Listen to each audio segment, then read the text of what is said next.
Hi guys, this is Donna with Love Rocks, and we're back with a new project. I thought we would go a little simpler this time, and I love chickens. Before we start, please subscribe and like, and of course, if you want to be in the drawing for this rock, you have to make sure and subscribe and comment under this video. Okay, let's get started. So once again, let me just say, I love these googly-eyed chickens. I've done a lot of them and used them for hiding rocks. And I haven't done one with a video, and I wanted to show you guys how super easy these things are to do. You can really play with them and make them your own. So let's get started. I made sure and put the color schemes on this video so that you could see what colors we were using. This one's very basic. I used some orange for the beak and for the feet. I used some red for the crown, and then, or for the cone, I'm sorry. And then I used the black and the white to do the feathers and the shading. So super easy, not a whole bunch of colors that you should have available to you, very easily available to you. And it's a nice shape. I have it on maybe a 3x3 rock. I did pick a darker colored rock to put this one on because there was so much white. And then I just played around with the shading a little bit, which I love to do. So I started with the head and got that in, and then I started putting in the black. I didn't like the size of the eyes, so I made them a little bit bigger. That's why you'll see the extra lines there. And the cone on top, I made it a little bit bigger as well when we get to that. I went ahead and drew in the lines with a chalk pencil. Just so I kind of knew where the head was going, because as you can tell on that right-hand side of the rock, it's got a chip right there. So I almost placed it too far off to the right side and almost lost its crown. But I was able to squeeze it all in and still get the body of the chicken in there. And we were able to get the whole thing on the rock. I did put the black lines in, you can see first. A lot of times when you're on a dark rock and you know you're going to be putting in a lot of white, but you're starting off, it makes it a little easier if you can get some of those black lines in. Don't fret too much over it. As you're painting, and you'll see in this one many times, if your line isn't just perfect, you can always paint over it. The only thing I tell you to beware of is make sure that you don't get that black line outside of where you're painting if you're going to leave your rock natural. Keep it on the inside of any lines. But if it's going to be covered in paint, don't worry about it too much. You can move that line around. Like I said, I decided I wanted the eyes a little bit bigger, so I moved that around. I decided I wanted the beak a little bit smaller, so I kind of moved it around a little bit with the paintbrush, and you can do that. The other thing is, once you get that dark black line in and you begin to fill in your colors, because I usually try to fill in with the first layer, and then I'll go back with the second layer and start my shading. But when I went in with that first layer, it kind of went over the top of the black line, and some places it was thin, some it was thick, and so don't stress over that too much. Just get your colors into each of those sections and let it dry, because when you go back the second time and you put in your color and you start putting in your shading, that's when you're going to be a little more careful with that black lining. A lot of people use the pen. I have pens. I bought acrylic pens. I've got them in like 4 different sizes. I don't like them. I don't feel like I can control it. I don't feel like I could put my lines where I want them. And so I use the lining brush instead. I bought just a regular lining brush. I guess I could show you in my next video what my brush looks like. It was way too thick, and so I just took a pair of scissors and right up against where the bristles come out of the brush, I just kept cutting away bristles until I felt like I had it at the width that I wanted, and then that's how I created the lining brush that I'm comfortable with. Now, I will say, if you're trying to make lines on your own, there's a couple of little tricks that you can do. If you're just making a line and you know you're going to paint over it, you don't have to be too careful. But if you're trying to make a very smooth line and you're trying to make a very thin line, a couple of tricks that you can use. First of all, make sure that your paint is wet. If it is thick at all, it is not going to make a nice, smooth, flowing line. It's going to be globby, it's going to be bumpy, and it's going to kind of skip. It's not going to flow. It's also not going to be very thin. So you want to make sure that you get the right consistency in your paint.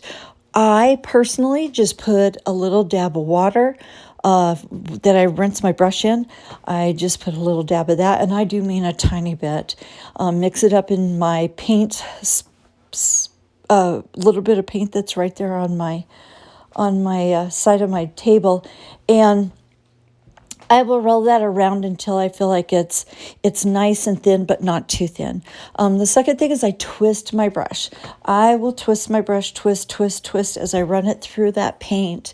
And that takes all the little hairs and twists them down to a very, very, very tiny point. The other thing is you're going to do small sections. So, you can get a pretty good line before you run out of paint doing it that way. So you just do your small section, and then you're going to go back after you do the same thing. Dip your brush, twist, get that nice twisted end so that you have a teeny tiny end on it, and then run that line some more. And it takes 4 or 5 times to get, a good area done. But when you get done, it's very clean and it looks good. So anyways, just play with that. When you're doing your hiding rocks, which is when I practice the most, when you're doing your hiding rocks, play with some of those things. Maybe decide to do some hiding rocks where you're doing nothing but lines. A line that is very good to do, that I do a lot of hiding rocks with, is a butterfly. So I will draw in all my lines for my butterflies with my lining brush, and then I'll go back and I'll start putting in my colors, and then I'll do my shading. The butterfly has so many twists and turns to the wings that you really have to get good at it in order to get that nice, smooth line. So if you practice doing something like that, or flower petals, that's another one that's really good. If you get really good at doing flower petals and you get a nice thin line because you've practiced, that's a great way to get good with a lining brush. Now, if you have a pen, an acrylic pen, and you're good with it, use it. I would never ask you to change that. I just don't seem to get a good hang of the acrylic pens, so I stick with a brush. It seems to be comfortable for me, so that's what I use. Okay, let's see. I did a tiny bit of shading on this little guy, or little girl, I guess you could say. I did it where the bottom of the white was. I wanted to make sure and get some shading around the edges of her feathers. I wanted to make sure and get some shading around the bottom of the white, and I also wanted to lighten up a little bit in the middle of the black. So I did do some extra shading in those areas. I wanted to make sure that shading does a couple of things. One, it gives it character. It really makes your pictures pop and come to life. But two, it gives it depth.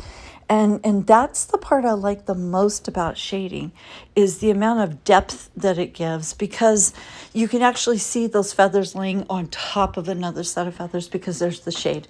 The other thing is you can see the roundness.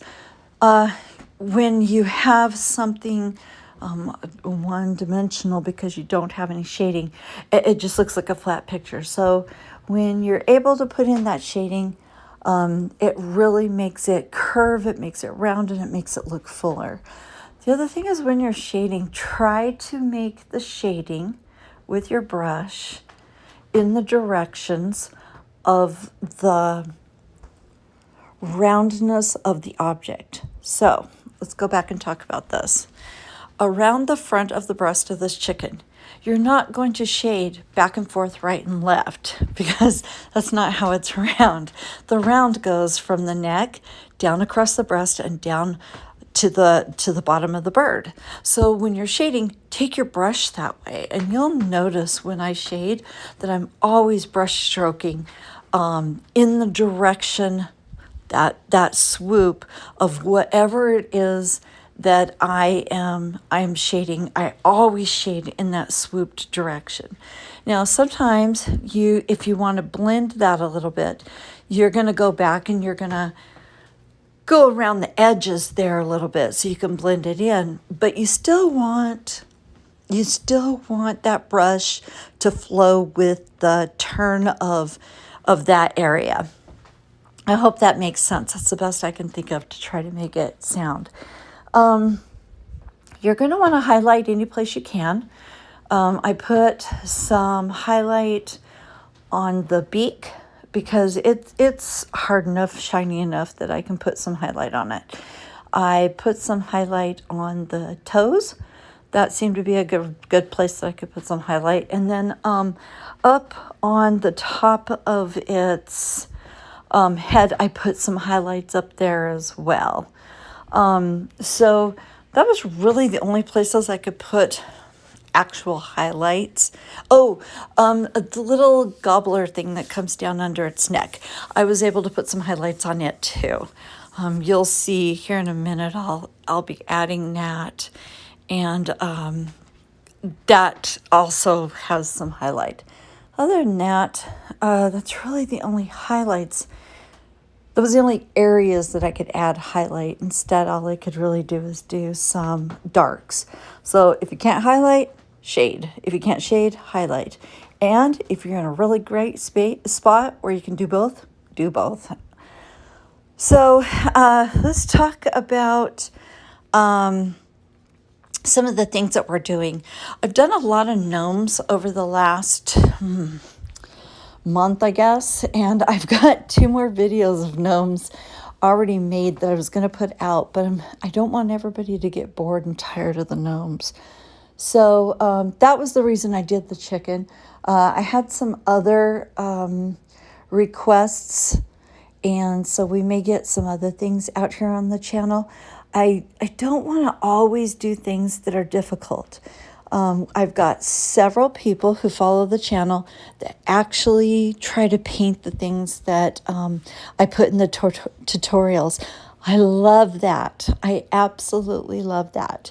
And so if the items that I'm painting are continuously too challenging for people, then they won't attempt it. And that is not the reason that I put my channel together. So what I'm going to do is try to do some more fun, cute rocks like this one that anybody's can try and should feel comfortable trying, especially people that are beginners. And really, this channel is really more geared to beginners than it is anything else.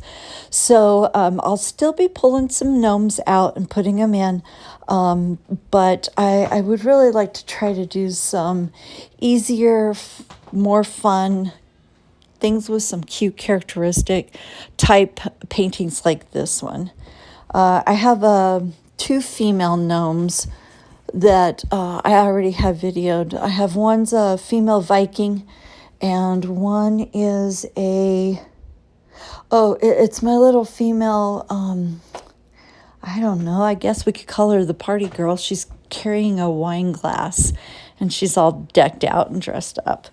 I did those on consignment for somebody, and so I would have to do another rock so that I could do a giveaway with it, which is not a problem. I could do that. But I do have the videos ready. So we'll do a couple more of these, and then we'll get some more gnomes out.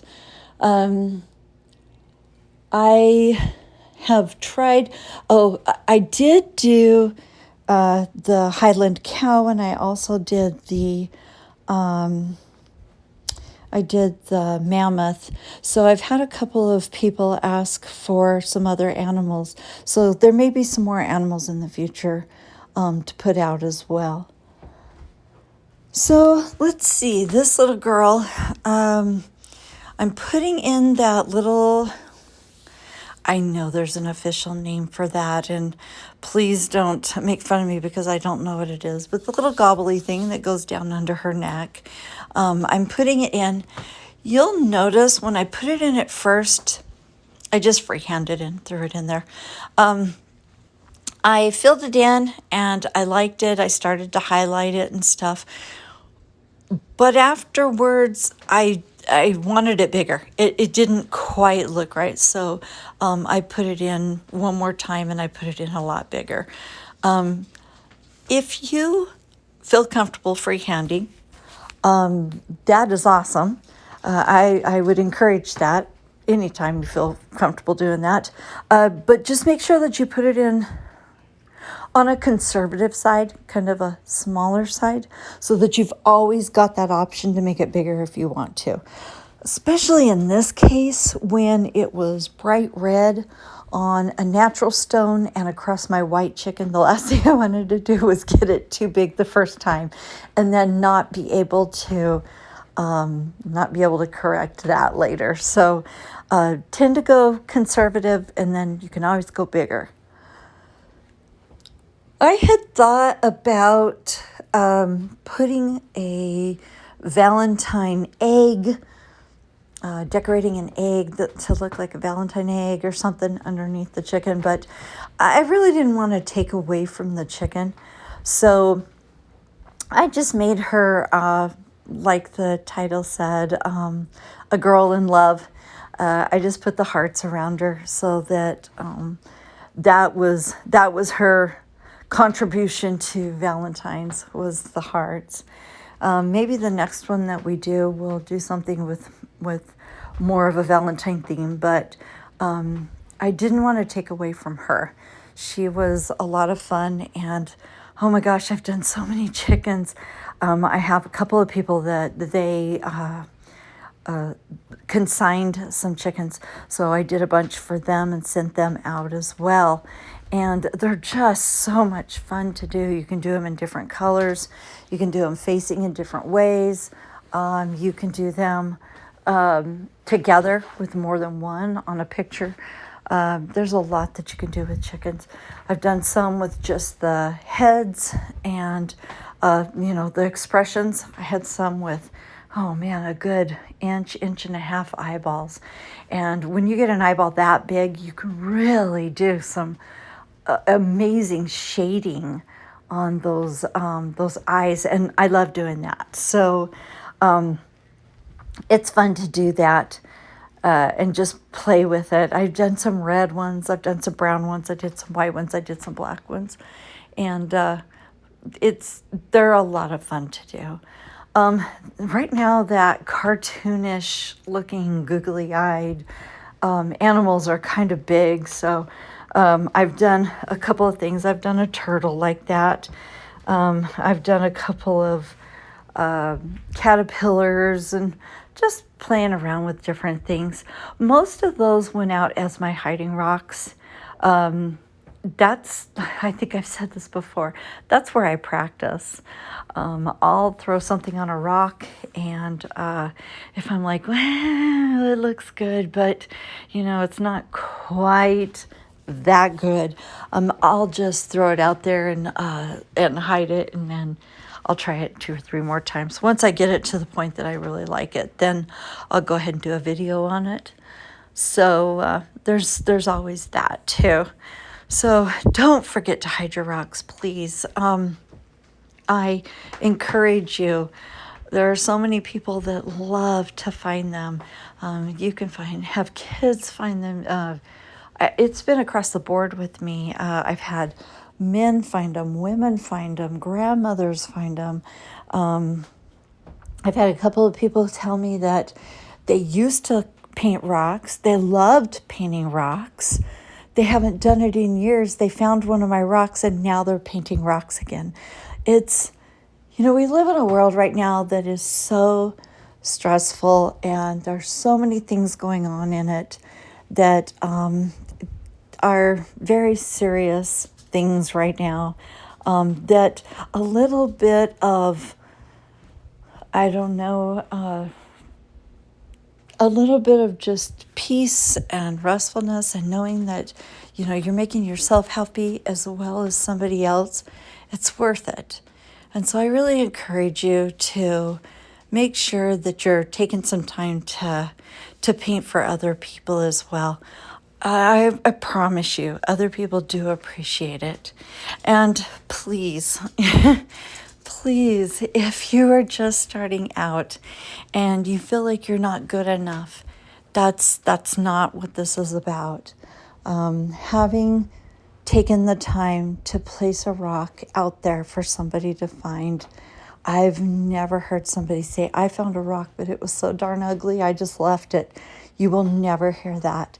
It is so exciting to people to find something and they just feel like, I don't know, sometimes that they were destined to find it and it was meant for them. So please paint and enjoy and relax. Take a few moments away from the stressfulness and the seriousness of our world, and then get out there and hide it and let somebody else enjoy it. It's so nice. It's so much fun. And the first time somebody finds one of your rocks, I can't even explain to you how fun it is for you as well. So, okay, we got this little girl just about done. Got her hearts in. If nobody's ever made hearts using a dotting tool, oh, you are missing out. My dotting tools come in so many different sizes, and I can make all the way up to about 1-inch hearts, and they just come out perfect. So if you have dotting tools, play with them. They're great for making hearts. When we get into St. Patrick's Day, they are amazing for making clovers as well, and you'll enjoy that. We'll probably start doing a little bit of St. Patrick's stuff here, not too long. Okay, let's see. We've got her just about done. We've got the hearts in. We've got her shading in.